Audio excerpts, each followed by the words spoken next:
live. We're live. We are live. Yay! Hello. Hi, guys. Everybody. Finally. We did it. We did it. We made Welcome back. It has been an incredible 2 months. You know, we started. Is that how long it's been? Yeah, we started the year and we did the recap show that we were supposed to close 2020 with. Mm-hmm. We did it on the 1st. Yeah. And was it first? The 1st or the 2nd. Yeah. And then we had like all these plans to do all these shows and nothing. Life, you know. We've been super busy. That's why we haven't done it. And you wouldn't believe that we talk about doing the show almost every day. Yep. We're like, we have to do it. We gotta get on the show. We gotta get on the show. We should, and then we'll have a conversation. We're like, oh, this should be on the show. And we just haven't gotten around to it. We don't. But we did today. But we did. We were like, we need to. We actually wanted to make March the comeback. This is almost like any of the episodes that you watch on TV. You know how they go away for the season? Oh That's my her God, favorite it's so thing. Fucking annoying. I hate that. It makes me so angry. We have a love-hate relationship with a lot of shows, especially when we're watching them in real time. Like if she can't binge through like a Netflix series or something, it's a problem. Yeah, but you say that and it makes it sound like I'm a huge TV person. I don't like most shows. Right. But when we find a show that I like, that she does like, and they'll do 2 episodes and then have to take like a winter break. Like it is just work already. It is something here. So regardless, that's kind of what we did. We closed out the year. We did the last show of the season on the first day of 2021. And we've been on a little hiatus. And this is episode 1 of 2021. Wow. On this 3rd day of March. So excited. So here we are. What's cooking with you guys? I know, right? How is 2021 treating you? Well, you know, it's almost better that we didn't do this show at the beginning, because what does everybody talk about in January? New Year's resolutions, right? And how are those going, by the way? That's for those of you who made them. One of the things that we've been meaning to like address. It's the 3rd day of March. Yes. If you made a New Year's resolution, which if you've watched our show before, I despise. But if you made one, how's that going? Are you still on it? Are you still on that kick? Are you still going for whatever it is you decided to resolve? Because they say most of them fail inside of the first, inside of the first week, and then whatever's left the first month fails inside of the first 3 weeks. Oh, wow. And then after that, it's over. And I think that the thing is that if you wait until the first day of the year to start working on whatever thing you want to resolve, or whatever thing you want to change, or whatever thing your thing is, then it's almost like you've already set yourself back. Because if you know that you've got to address that today, the hell are you waiting for the new year for that? If you know that in November or December you need to make some sort of change, then that's when you should do it. Exactly. Nothing magical happens on the 1st of the year. And the same thing happens, I think, across the board throughout the year. Nothing magical happens on Monday. It's a case of the Mondays, right? Like, listen, I get it. Like, and not only do I get it, I've actually read a bunch of studies on how much more empowering it is for most people to start on a Monday. So I get it. Yeah. But that isn't a compelling reason. It's Wednesday, right? If you know, like if you woke up today and you're like, shit, I got to start working on whatever, my health, my fitness, my relationship, whatever, right? And you're like, but I'm going to wait till Monday. The hell for? What are you waiting for? And the funny thing, as you're saying that, I realized we don't do that for the opposite. Meaning, like, for example, this weekend's Bree's birthday, right? Like, I am so much more inclined to be like, yeah, let's start celebrations on Thursday night or on Friday nights. And then we do Friday, Saturday, Sunday. Like, we're inclined to start early for celebrations. For the things that, things that are fun. But we want to wait until Monday or the new month or the new year to start the thing that we really need to in order to change. Probably because it's more uncomfortable. Something like that. I think it's a combination of it being not necessarily a comfort thing. I think it's a habit thing. Like everybody's just used to starting something on Monday. You start a new job on Monday. You start working out on Monday. You start your new diet on Monday. But the thing is that whatever day of the week you decided to do it, like what are you prolonging? Yeah. You know, like why You're are you notorious for starting your journey. Like if we've been off track for any reason, he is notorious for doing it on like on a Thursday or Friday. Like okay, in the middle today, of the day. and I'm like, what? Yeah, not even like first thing in the morning. Like middle of the day, middle of the week. If I feel like decides. if I feel off track, what that means for us. Right. Everyone's on track and off track. Our definition of on track and off track might be different, but if I feel off track with my stuff, and it is a Thursday at 3:00, and I'm like, I just feel like I'm off track, I'm shutting everything down, and we're getting on track right then and there. Yeah. It's just the way that I digest stuff. Like, what am I gonna wait? Like, am I gonna go Friday off track, Saturday off track, Sunday off track? Is like, you know how much progress I can make between Thursday and Monday versus how much damage I can make. So. You know what happens? You know where I see it the most? I see it the most when somebody's doing really, really good with their fitness program and they're eating the right way and they're training, and then the weekend rolls around and they completely derail, right? Not have like what we call an open meal or something planned. They just derail. Stop training, stop drinking water. They have pizza for breakfast, like just derail.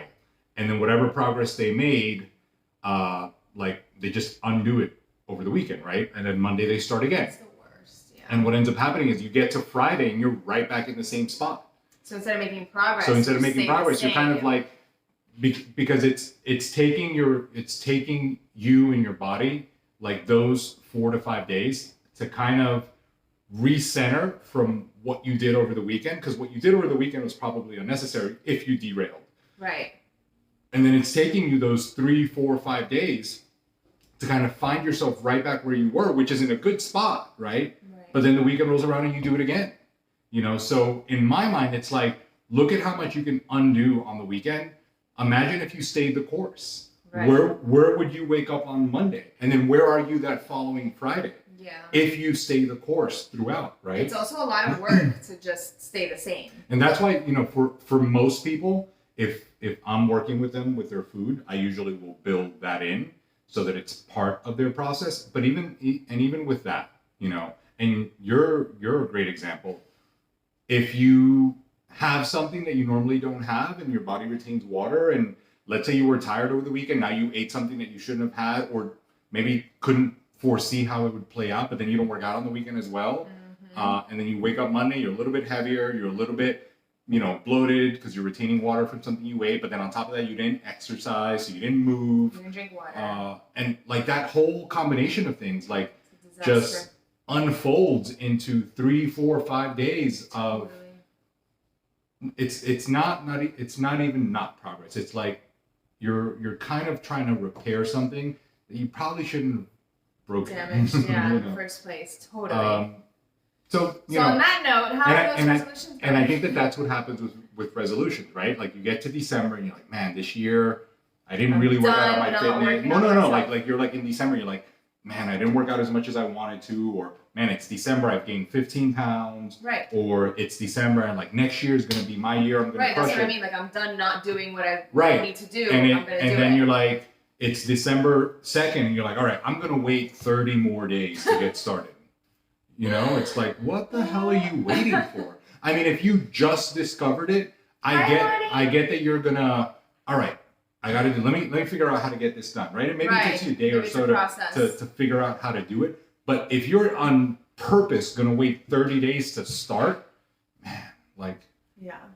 That doesn't make any sense. So, needless to say, for a lot of years, we just don't entertain New Year's resolutions or that kind of thing. And, I get having to plan and prepare, of course. Because based on your schedule, maybe you're going to use the weekend to prepare, and that's going to give you adequate time to get started fresh on Monday. I get all of that. But if you are intentionally going to wait 3 or 4 days, especially, what I've seen sometimes? People will even go out of their way, like if they know they're going to start something like a diet on Monday, to get everything out of their system for the next 3. Like you're just setting yourself back more. Yeah. Like what was the point of that? Let me binge all weekend so that I could start something on Monday. Like for what? Yeah. Doesn't make any sense. Anyway, we could do a whole show on just that. Just why you shouldn't be waiting if you know today. If you know today you need to make a change in any area of your life. Is that we always touch on, health and fitness and all that stuff, but in any area of your life. If today you know that there's something you need to adjust, then today is the day to take action. So this year's been pretty interesting. We actually just had a seminar over the weekend. It was the first official workshop for the contest season for the WBFF. And it's looking like it's going to be a really cool season. Like the first show of the year is going to be in Orlando. It's going to be in April. April 10th. And then there is a series of shows that we're going to be at. We're going to be at that one. We're going to be at the next Orlando show in June. Then we're heading out to Vegas. We're going to be at Worlds in Vegas. In August. Miami in November. We're certainly going to be in Miami in November. And the way things are shaping up, it looks like we'll be in Atlantic City to close the year out. December. I'm so excited. So those are the shows that we are confirmed as of right now to be at as a team and as coaches. And maybe we pop in a few other shows. Yeah, I'm sure we will. So this weekend was the first kickoff meeting, seminar, workshop of the contest season. So what that means is that the contest season is officially underway. Like whoever's been prepping for that April show obviously should have been, you should probably be ready at this point, because the show is in 4 weeks, 5 weeks, give or take. 5 weeks. 5 weeks, give or take. Yeah. And then for our team, we've got a big team getting ready for that June show. It is very exciting. We are mapping out so many cool things for our team you guys, I'm so excited. between now and June. And then we are going to map out a pretty amazing weekend for everybody on our team. So be on the lookout because we're going to be sharing all of that. If you've been watching the show, our show, if you've been watching our show for a while, and I've shared the post a few times. We've been talking about our immersion weekend. Oh my gosh. For years. As a matter of fact, I announced it on our first show of 2020. Yep. That's when we announced it. We've been talking about it for a while. Like if you've been on my email list, and if you're not on my email list, you should get on it. Drop your email. But if you've been on my email list, I've been talking about it for years. Her and I have been plotting it for a long time. And then the first episode of our show 2020, we officially said, this is the year that we're going to do it. Little did we know that 3 months later, the world would turn upside down. And here we are a year later. A year later from announcing it. No. A year later from the world turning upside down because we announced it back in January. True. But immersion is finally here. We are going to have a 48-hour boot camp of life. We are going to throw down We're so for excited, you guys. 48 hours. It is a private group, and we are going to go 48 hours. We're going to cover everything, right? Yes. From meal number 1, Saturday morning, we're going to go through workouts together.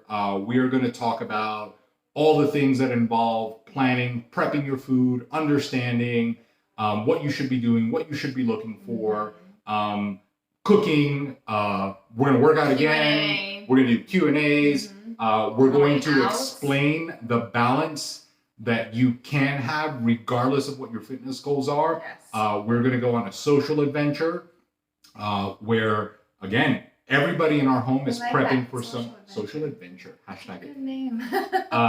Everybody in our house right now is prepping for something, and we are going to demonstrate how you can incorporate things like that and have those things be built into a program. A lot of times people call it balance, and I don't know if it's about balance. It's about making sure that you have it all calculated. Yeah, for sure. And then the next day, we're going to start the day with another meal, go into workouts again. We're going to talk about reframing and resetting maybe some of the thought process and language that people use when it comes to food and the scale and preparation and how to maximize your training That's one of the big keys. That's going to be one of the big key takeaways during the workout sessions. Because the people that are coming are going to work out with us. It's not going to be very different. It's not a class that I'm coaching where I'm Right. we're going to set the pace, we're going to set the tempo. It's going to be in real time. Obviously, during that workout, we're going to give cues, but it's about experiencing what it's supposed to feel like in person. Because I could write out a workout for somebody and say, hey, today's Wednesday, you are going to do 3 sets of this and 4 sets of that, 15 reps. Take a minute in between sets. But when you're in real time and there's a pace going and there's a group of people working out and there's energy in the room, and you start to see that people are moving and you do a little bit more and you train a little bit harder and you're present in what you're doing, it changes the dynamic totally. And everybody that's here is going to leave with that firsthand experience of what that's supposed to feel like. And that's the big takeaway from immersion. It's like, you're going to feel what it's supposed to feel like. We're not going to talk up to you about it. We're not going to tell you what you're supposed to feel. Yeah. You're going to feel it in person. 48 hours. 48 hours. Fully You're going to taste the food. You're going to feel the workout. You're going to have those conversations. Go out to dinner. Ask all the questions. And that is going to give you the ammunition that you need to keep going on whatever fitness path you are on, because now you have firsthand experience of what all that stuff is supposed to look like, taste like, smell like, feel like, because you've experienced it, right? Yeah, and I was going to say that the goal doesn't really matter. At the end of the day, right. Just being fully immersed in this part of your process, regardless of the end goal, is, I think, such an amazing thing for people to, like you said, be able to just be here the entire weekend, ask all the questions, so much knowledge they're going to be able to take away with them, so many experiences. It's just a weekend to focus on that and be able to leave that with, like you said, ammunition for I think through. One of the things that may have gotten lost, because we talked about this in our private groups, one of the things that may have gotten lost is that, I've said it several times. If you've ever been to one of our classes or one of our, if you've coached with us, it's very difficult to cover everything in a session, right? Yeah. So if somebody came to the gym or they come for a private session and you spend an hour with us, it's hard to cover a lot, right? And I've always felt like there was always more. So if anybody ever came to the gym and maybe stayed after a class or came early and we chatted, you start to talk about all those little things that matter, that are big needle movers in your progress. Totally. And I've always known that one session was just not going to be enough to have a discussion, right? But when you have the opportunity to have the entire day, and in this case, 2 days, yes, we are going to be able to cover so much because the interaction isn't limited to a certain amount of time. And that is going to allow us to divulge more and give more. And it's going to give the people coming an opportunity to absorb more in real time, because that's how a lot of the things that we've done have happened, or that's how a lot of the things that we've done propelled into different directions, because it's been from the opportunity to just continue a conversation that was sometimes cut short because of the limits on time. Yep. And now we're going to get 48 hours to really dive deep, really dive in. Yes. And it's honestly going to be what I think is going to be a life-changing experience. And we kept that group, intimate and small on purpose, because we want to make sure that everyone that does come does get the most out of it. Right. It's not going to be 20 people and you get 5 minutes. It's a really small group. Yes. And like I said, we are in it with them, and we are going to be documenting all of that. So we'll share all of that with you. It's next weekend. It is next weekend already. And that is the first one of 2021. It is the first one of 2021. Our schedule's been a little bit busy. Yes. And the next couple of weeks are filled with things. So we haven't announced dates for the next one. But we will. One of the things that we've discussed is having immersions for specific groups. Yes. Because, for example, with all of the people in our contest prep team that are all training for a specific goal, you're able to cover things that are specific to that. So we've considered doing something like that. We've considered doing it in a way of people that are maybe training for something specific and have a different kind of goal. Yes. People that are working on their food, people that have never worked, like there are many different things that we can do. Yeah. To tailor it to a specific group. Yeah. But initially, when we wanted to do it, we wanted to create the experience. Yes. And honestly have an opportunity to pour more in. Totally. The idea behind this immersion is to 10x the amount of stuff that we can pour in, so that when everybody leaves, their cups are filled, and that's how they're going to show up to the rest of the week. And we have done a couple private ones this year. Yeah, they've been great. This is just going to be our first group one. So, and we need water too. But I think one of the things that we wanted to touch on, that we're going to talk about a lot during immersion, is the language. I've observed it so much, so often. I think that one of the hangups that a lot of people have when it comes to their fitness, their health, is just really the language that they're using, the way that they describe, the way that they feel, their actions that they're taking. You know, a lot of the things are coming down to something as simple as the way that you are expressing yourself about a particular thing. Yes. Right? My favorite example, or the one that I use the most, is when I'm having a consultation with somebody or a conversation with somebody for the first time, and they tell me about all the bad foods, right? I don't eat this because it's bad, or I don't do that because it's bad, and I do this because it's good. And, you know, I hear it a couple times and I'm like, all right, stop. Food is not good or bad. Food is not funny. Food is not sarcastic. Food does not have any emotions. Food is fuel, no matter how you look at it. It doesn't really matter what kind of feelings you have toward it, but food is fuel. All food, period.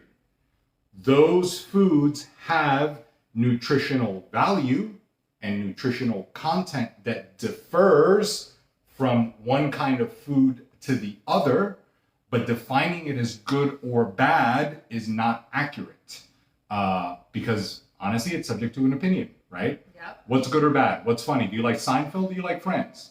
You know, saying that one is good and one is bad is an opinion. Is your favorite color blue or yellow? It's an opinion. And the problem is that when you start to label foods as good or bad, you emotionally get invested into that. And that is, unfortunately, not an accurate representation of food, right? If you happen not to prefer carbohydrates or like them, great, don't freaking eat them. But it doesn't make them good or bad, because there are plenty of people that do like them, right? So it's a language thing that starts there in the identification of food being good or bad, and then just triggers. And it just that's just the beginning, you know. It's stuff with the scale, it's stuff with the way you feel. It's a million little things that people do and say that is not based on facts. It is completely emotionally driven, and unfortunately, it trickles into whether or not somebody's getting an outcome. And honestly, on that note, the amount of emotional reactions and attachments that we have to food and to dieting are so much deeper and are so much more present than most people realize. And that comes about a lot of times when someone does get started on a journey with us, right? And then little by little, everything shifts, everything changes. And then the outcome is like, yes, I lost weight. Yes, I look better. But I also fixed my relationship with food. Right. People have a very, very interesting relationship with food and with dieting. You know, what dieting is supposed to feel like. You're supposed to suffer. You're supposed to be deprived. You're supposed to be hungry. You're supposed to be whatever, right? There's such a negative thing attached to dieting, the same way that there's such a negative thing attached to certain types of food. So one of the things with the language is that the language that we use to describe the way that we feel, what we're eating, the journey we're on, how we look, that language shapes our experience of what we're doing. And so a lot of times, while the coaching is, of course, about changing the way somebody looks and feels in their health, a lot of times that language is so much more critical than people even can imagine, because it is totally shaping the experience that they're having or not having because of just things that they've always said or heard. A lot of times the language that people use has been adopted. Yes. And maybe it got passed down from parents or social circumstances. But what I find interesting is how challenging it is for people to break it, even when presented with facts, better information, right? Like a lot of times it's a religion thing. It's a politics thing. You believe what you believe, right? But when it comes to food and you're looking at the math and you're looking at the facts and you're looking at the science and you're looking at evidence, when you still fight to believe what you want to believe, then the challenge there is not whether or not, you are looking for an outcome. It's that you're fighting for a specific limitation. Yeah, right? You get to keep them. Jim Quick says if you fight for your limitations, you get to keep them. So guess what? You're not going to move forward if you continue to fight because you want carbs to be bad for you. Mm-hmm. You want rice to be bad. You want bread to make you gain weight. Yep. Well, here's all this evidence that that's not true. Yeah, but I can't. And it's funny because you do always make the politics or the religion comparison. And the amazing thing about math and food and science, right, and how the body works and how calories work, is that is all fact-based. Right. Religion and politics isn't fact-based. It's whatever you whatever you feel, whatever you believe, whatever jives with your beliefs more, right? So that stuff is up for debate all the time because everyone's entitled to believe what they want because it is up for interpretation and preference, right? And how it feels. With food, with nutrition, with dieting, with the body, with science, with math, like there is no room for that. It's just what it is. there is room to interpret how you feel with particular foods. Right. But there is no room to say that because you feel a certain way, then the things that don't sit well with you are bad. Right. That's a thing. So those are things that we're going to cover during immersion, and those are things that we want to cover more of here. Yes. We did not want to use our first show to kind of go on a tangent on one particular subject, so that's why we've been all over the place, talking about so many different things. We had so many ideas. But I think that we wanted to use this first show of the season to kind of say, hey, we're back, and we're going to cover a bunch of things. We want to talk about a lot of different things. We're going to have more interviews this season on the show, so look for a combination of interviews, and we're going to talk to people that are not necessarily in the fitness space also. We've talked about that. We want to have guests on the show and expose our audience to other things, Mm-hmm. So we're going to have guests on the show that are, fitness related guests. We're going to have some of our clients on the show to share their experiences. We are going to talk about certain topics. Mm-hmm. I just saw Monica log on. Hi, Monica.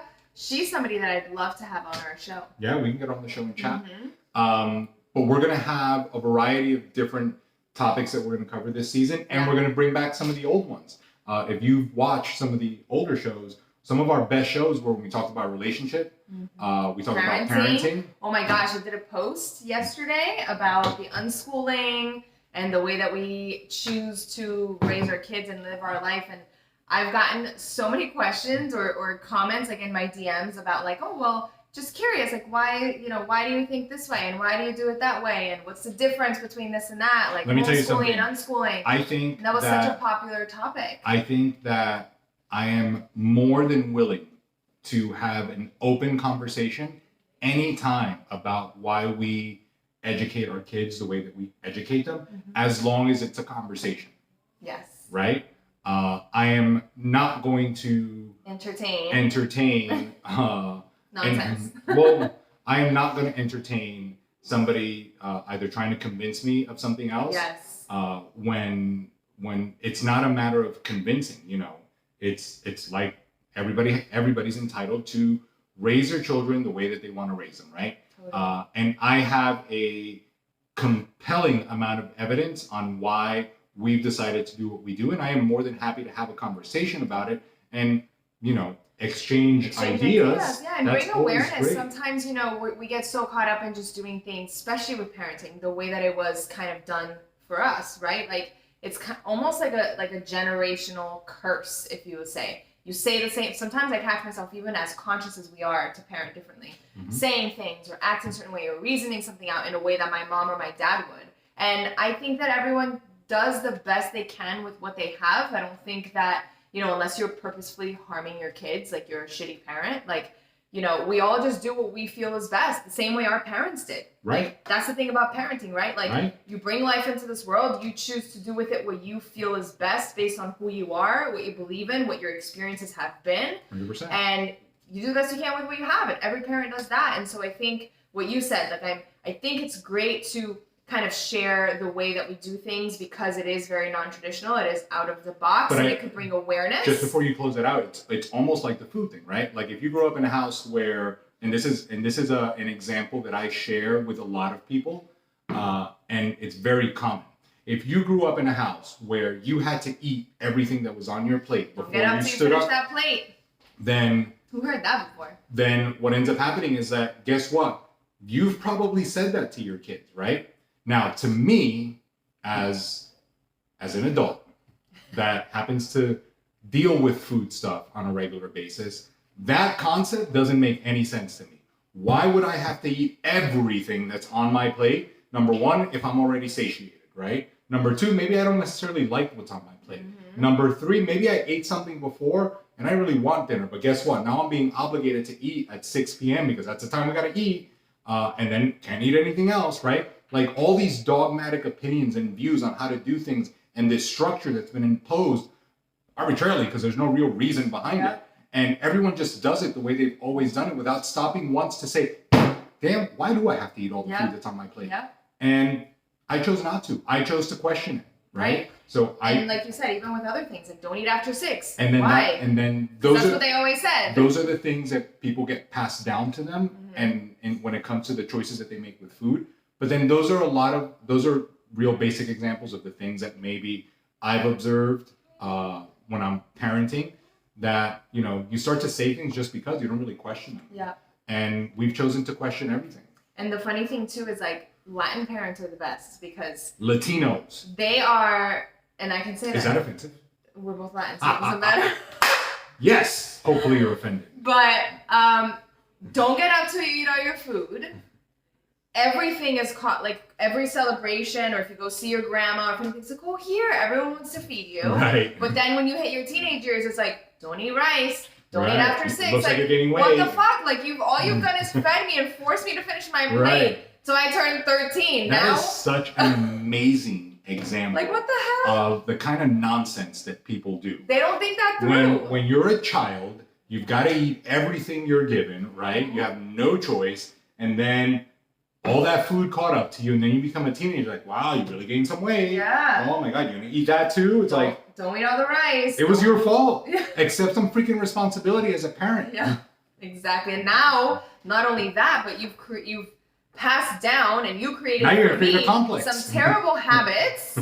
And to go with that, now you're gonna create this complex of weight and dieting when I'm so young. So again, I can go on that. It's fucking ass backwards, but. Back to the parenting thing. I like the idea. I think of anybody. I think the internet and social media is such a magical thing that we get to connect with people, but also like we get to meet people that we never otherwise would, right? Because we're not in the same place or for whatever the reason is. So to be able to share our fitness journey, all of your knowledge of nutrition, all of that stuff is great, but to also be able to share, our style of parenting, right? To someone that might be like, that's interesting. And some people might be like, wow, that's fucking terrible. Yeah, that's okay too. Right. But at the very least, the ability to connect and bring awareness to doing something different. Right.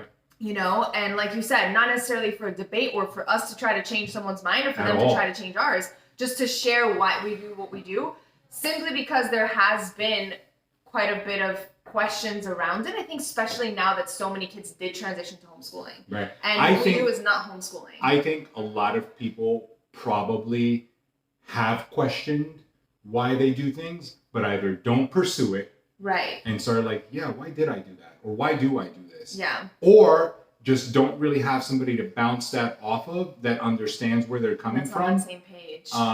Where they can actually have a conversation about it. Hey, have you ever thought about this? Because the other person's like, no, I've never thought about that. That's stupid. And then they eliminate the conversation. And I don't want to take this too much in the parenting direction because we are going to make a whole show on this. I do want to say one thing. It is a lot easier to just continue what you've been passed down than it is to question doing it in a different way. Because when you do it a different way, when you do it in a way that is non-traditional, that you've never done before or have experienced before, you are constantly so aware that it could be wrong or bad. And you're constantly second guessing it because you're like, because it's so unknown, like anything that's unknown, there is fear behind it or you hesitate, right? But it is really about sticking to your guns in terms of what you believe in and having that person to bounce it off of, because we do that a lot. But I think just in general to be aware, like self-aware and constantly aware and questioning of what you're doing is a step in the right direction, in my opinion. But we'll do a whole episode on that later. We'll do a whole episode on that. So that's what we got coming up this season. Look for that. If you are listening to this on Spotify, iTunes, SoundCloud, iHeartRadio, there's a button somewhere that you click it and you rate it. That's good for the show. If you're watching on Facebook, do the same thing. And if you're watching on YouTube, like and share. Subscribe. Junior would say, Junior's got a YouTube channel. He would say, subscribe and turn on post notifications. Oh, that's what he says. So let me quote Junior. You gotta turn on post notifications. notifications. But until next time, you guys can always write in comments, questions, anything that you think that we should be topics talking about. That we can cover. We can cover on the show. But look for that next series of shows that is coming up. Look for all of the interviews. There are a bunch of things that we do want to discuss. Yes. And we are fully committed to doing more of the show, not only this season, but the rest of the year, because we want to document a lot more of the things that we got going on. Starting next weekend with Immersion Weekend. You know, we should do a post. Wow, those are loud. Sorry. We should do a post-immersion show. Ooh. So we can talk about that specifically. Look for that. Post-immersion show. Anyway, I think that's it, right? That's it, guys. Thank you guys for joining us. I'm pretty sure we'll see you next week. We'll do a show before immersion. Okay. We'll see you next week. Peace out. Bye. Okay, tell me. I have to stop these.